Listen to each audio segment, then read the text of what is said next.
August 6, 1942, the carrier Shokoku rested at anchor in Truk Lagoon. Its flight deck deserted and hangars silent.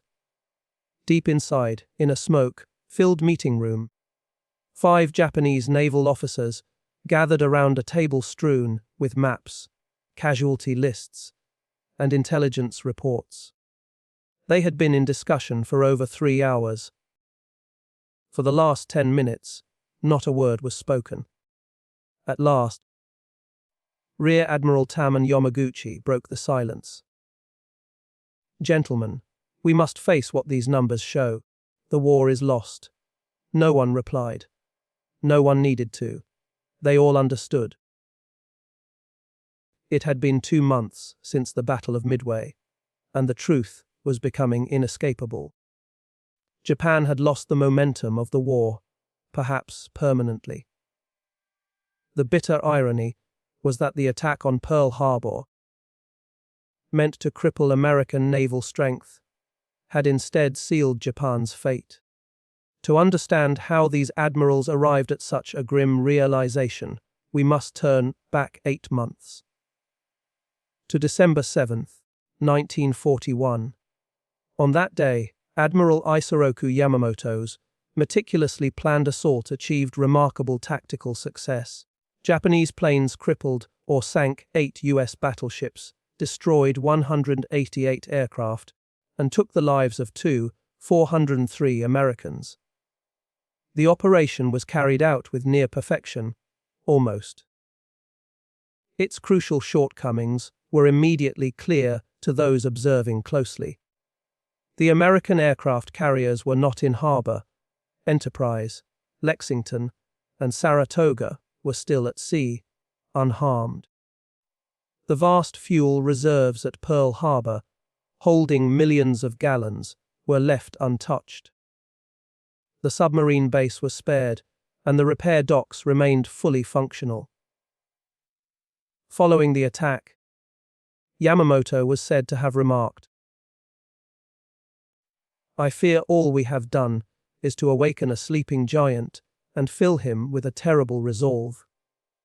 Whether he truly spoke those words remains a subject of historical debate. But Japanese naval intelligence documents from early 1942 showed that Japan's senior admirals understood. They had a narrow window of opportunity. Intelligence estimates suggested Japan had 6 to 8 months before American industrial production would begin to overwhelm Japanese advantages in training, experience, and positioning. 8 months. By August 1942, that window had closed. The Battle of Midway, in early June 1942, was the catastrophic turning point. Japan lost 4 fleet carriers, Akagi, Kaga, Soryu, and Hairu. These weren't just ships. They were irreplaceable combat platforms, crewed by irreplaceable pilots. Japan entered the war with 10 fleet carriers. By August 1942, they had 6, and 2 of those were damaged. The United States, meanwhile, was building carriers at a pace that stunned Japanese naval planners. In that conference room on August 6, the admirals reviewed intelligence reports that revealed the true scope of the disaster. American shipyards had over a dozen fleet carriers under construction. Essex crash carriers larger and more capable than anything Japan could build. The first ones would enter service in early 1943. By 1944, the United States would have numerical superiority, so overwhelming the Japanese defensive strategy would become impossible. But the carrier numbers were just the beginning. The intelligence reports detailed American aircraft production. In 1941, American factories produced approximately 19,000 military aircraft.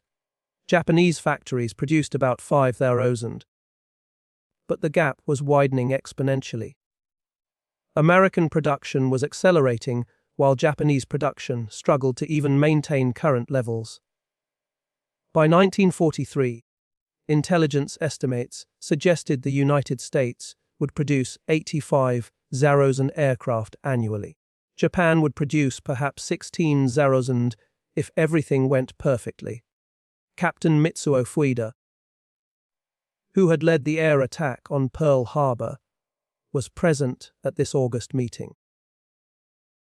He had been wounded at Midway and was recovering, but his tactical expertise was needed for planning. Fuida presented an analysis that devastated morale.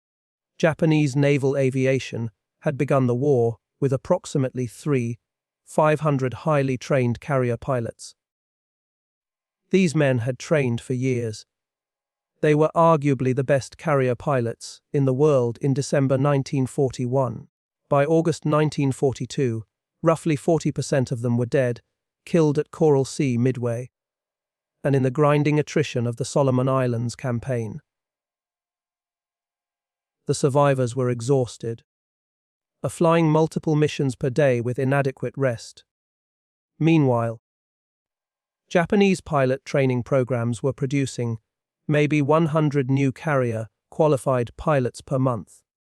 And these new pilots had perhaps 200 hours of flight time compared to the 800-plus hours the veterans had accumulated before the war. American pilot production told a different story. The United States was training thousands of pilots monthly. Their training wasn't as intensive initially, but the sheer numbers meant that American losses could be replaced rapidly. Japanese losses couldn't. Every experienced Japanese pilot lost was effectively irreplaceable. Fuida calculated that at current attrition rates, Japan would run out of experienced carrier pilots by mid-1943, regardless of how many carriers they had. The submarine warfare numbers were equally grim. Japanese submarines had achieved minimal success, despite sophisticated designs. They were used primarily for fleet support rather than commerce rating. Meanwhile, American submarines were beginning to strangle Japanese merchant shipping. Japan's economy depended entirely on imports. Oil from the Dutch East Indies, rubber from Malaya, rice from Indochina, iron ore from multiple sources. All of it had to be shipped through waters increasingly dominated by American submarines. Admiral Yamamoto presented shipping loss statistics. In January 1942, Japan lost 15 merchant ships. By June, they were losing 30 ships per month. By August, the rate had increased to 40 ships monthly. The trend line was terrifying. At this rate, by 1944, Japan wouldn't have enough merchant shipping to maintain basic economic function, much less support military operations. And Japan's shipbuilding capacity couldn't keep pace. They could build perhaps 200,000 tons of merchant shipping per year. They were losing 300,000 tons per year, and the losses were accelerating. The strategic situation was equally dire. Japan had conquered vast territories in 6 months. The Philippines, Malaya, Singapore, the Dutch East Indies, Burma, and numerous Pacific islands. This expansion created a defensive perimeter thousands of miles long. Defending it required dispersing Japanese forces across dozens of garrisons, many in isolated locations that were difficult to supply and impossible to reinforce quickly. The Americans, by contrast, could concentrate their forces. They could choose where and when to attack. Japan had to defend everywhere. This fundamental asymmetry meant that even with equal forces, the Americans had the advantage. But forces weren't equal. American strength was growing. Japanese strength was declining. The mathematics were inescapable. One admiral raised the possibility of negotiated peace. Perhaps if Japan proposed returning some conquered territories, the United States might agree to a ceasefire. The suggestion was met with bitter laughter. The admirals had all read the intelligent summaries of American public opinion. Pearl Harbor had enraged the American public in ways Japanese planners hadn't anticipated. The attack, meant to demoralize America into negotiating, had instead created absolute determination to destroy Japan completely. American bonds were oversubscribed. Factories were running 3 shifts. Women were entering the workforce in unprecedented numbers. There would be no negotiated peace. America wanted unconditional surrender. The meeting turned to the question of what went wrong. The attack on Pearl Harbor had achieved its tactical objectives, but strategically it had been catastrophic. Why? Admiral Chuchi Nagumo, who had commanded the carrier strike force at Pearl Harbor, offered his perspective. The attack had been designed to destroy American battleship power, giving Japan 6 months to consolidate its conquests before America could respond. The theory was that after 6 months of defeats, American public opinion would force the government to negotiate. This theory was revealed as fundamentally flawed. First, battleships weren't the decisive weapon. Carriers were. By missing the American carriers at Pearl Harbor, Japan had left America's most important naval assets untouched. Second, American public psychology had been completely misunderstood. The attack had unified American opinion in ways nothing else could. Third, Pearl Harbor had given America the moral high ground internationally, making it easier to build alliances and secure resources. Fourth, and perhaps most critically, the attack had been too successful in one specific way. It looked like treachery. Japanese diplomats were supposed to deliver a declaration of war 30 minutes before the attack began. Due to decoding delays, the declaration was delivered after the attack started. This made Pearl Harbor appear as a sneak attack, a violation of international norms. American propaganda labeled it a day of infamy, and that label stuck. Japan had handed America a perfect rallying cry. Admiral Yamaguchi pulled out another document that made the situation even bleaker. It was an analysis of the Dittle raid from April 1942. 16's American B-25 bombers had launched from the carrier Hornet and bombed Tokyo and other Japanese cities.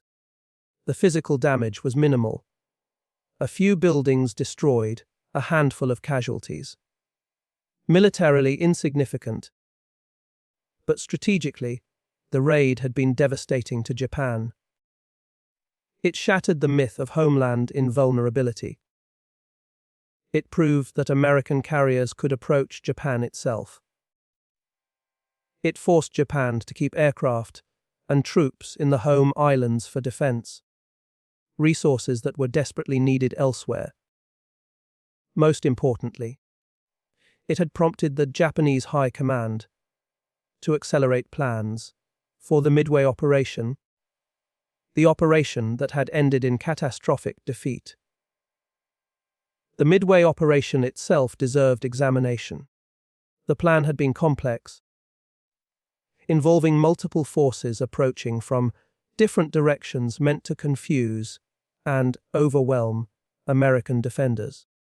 Instead, the complexity had created coordination problems. The Japanese forces were dispersed, unable to support each other. Meanwhile, American coderikas had read Japanese communications and knew exactly where and when the attack would come. This brought up another critical failure: intelligence and security. Japanese naval codes were being read by the Americans. Japanese officers didn't know the full extent of the compromise, but they knew enough to be deeply worried. Every operation plan, every ship movement, every strategic intention was potentially known to the enemy before execution.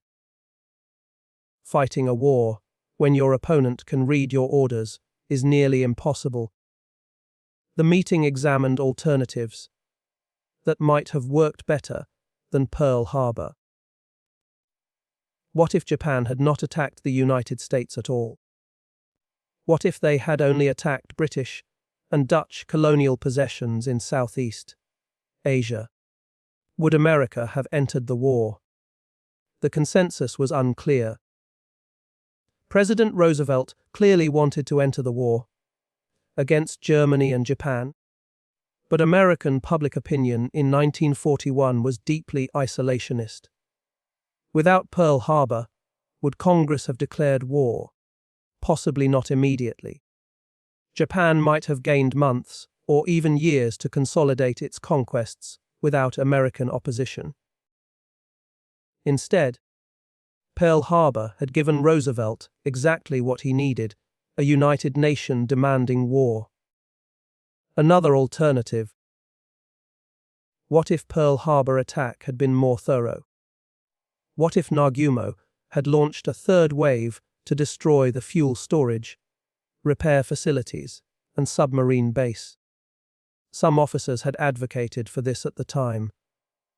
Nagumo had declined, fearing a possible American counterstrike and wishing to conserve his forces.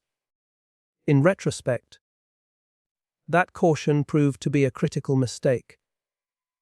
Had those facilities been destroyed, American operations in the Pacific could have been set back by 6 months or more.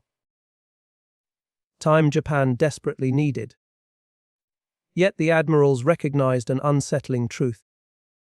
Even a more complete assault on Pearl Harbor would not have altered the final result. The issue was never tactical performance, it was the unchanging reality of strategy. Japan's economy was a fraction of America's size. Japan's industrial capacity was perhaps 1/10 of America's. Japan's oil production was essentially zero without imports. Japan's population was less than half of America's. In a protracted war of attrition, these disparities guaranteed defeat. Yamamoto had understood this from the beginning. He had opposed war with the United States, arguing that Japan couldn't win. He had been overruled by army leaders and civilian government officials who believed American democracy was weak and decadent, that Americans lacked the will to fight a long war, that a quick series of victories would force American capitulation. Every one of these assumptions was proving catastrophically wrong. Captain Fuhr presented the most depressing analysis of all, the oil situation. Japan's entire strategic calculus had been built around securing oil from the Dutch East Indies. American embargoes had threatened to strangle Japan's economy and military. Seizing the Indonesian oil fields was meant to solve this problem, and Japan had succeeded in capturing those fields mostly intact. But success created new problems. The oil had to be transported to Japan. Tankers had to make the journey through waters increasingly infested with American submarines. In January 1942, Japan had imported 400,000 tons of oil from the Indies.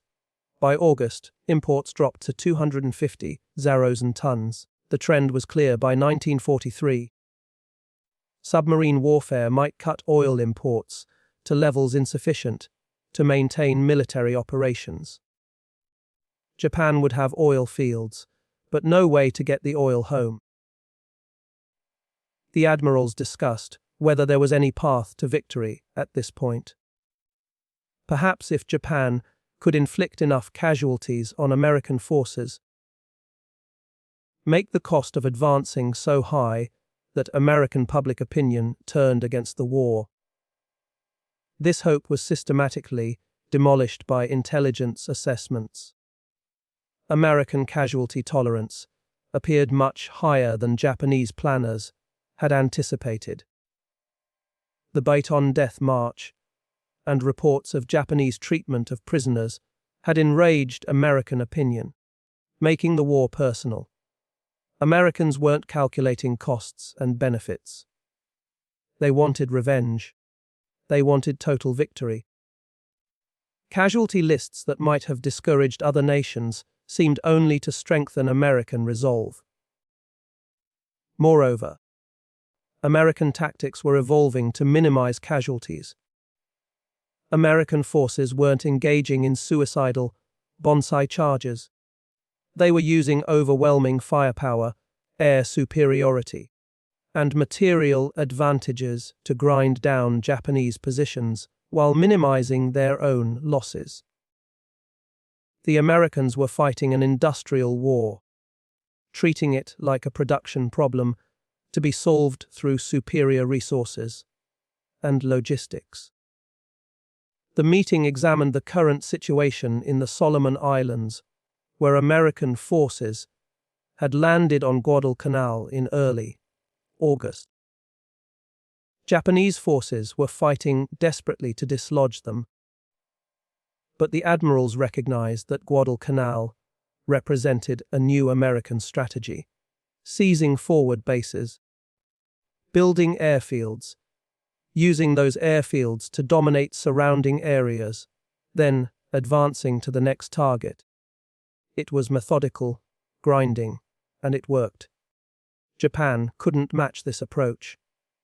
Japanese logistics were inadequate. Japanese industrial production couldn't provide enough aircraft, ships, and supplies to match American reinforcement rates. Each engagement had turned into a struggle of endurance, and Japan was losing that struggle on every front. The officers examined one final report, an economic forecast, prepared by the Finance Ministry. It outlined Japan's industrial capacity through 1945 under multiple conditions. Even the most favorable projections predicted economic collapse by the end of 1944. Japan's resources simply could not support a prolonged conflict beyond 3 years. 8 months had already passed since the war began. Time was running out. The admirals came to their grim realization. Pearl Harbor had been a tactical triumph, but a strategic disaster of immense scale. It accomplished none of Japan's true objectives, while uniting and infuriating the very nation. Japan could least afford to fight. The war was now beyond victory. The only uncertainty that remained was how much devastation Japan would suffer before facing the unavoidable truth. Admiral Yamamoto suggested that they urge the High Command to pursue peace talks before the situation worsened beyond recovery.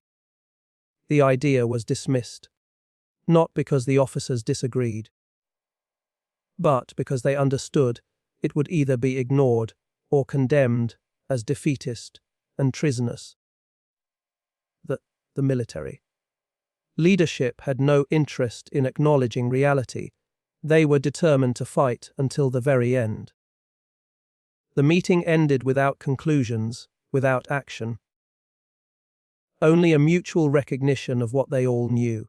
Japan had effectively lost the war on December 7, 1941. It simply had not realized it yet. One by one, the admirals left the room, returning to their posts, continuing to plan missions they knew were hopeless, waging a war they already knew was lost. August 6, 1942.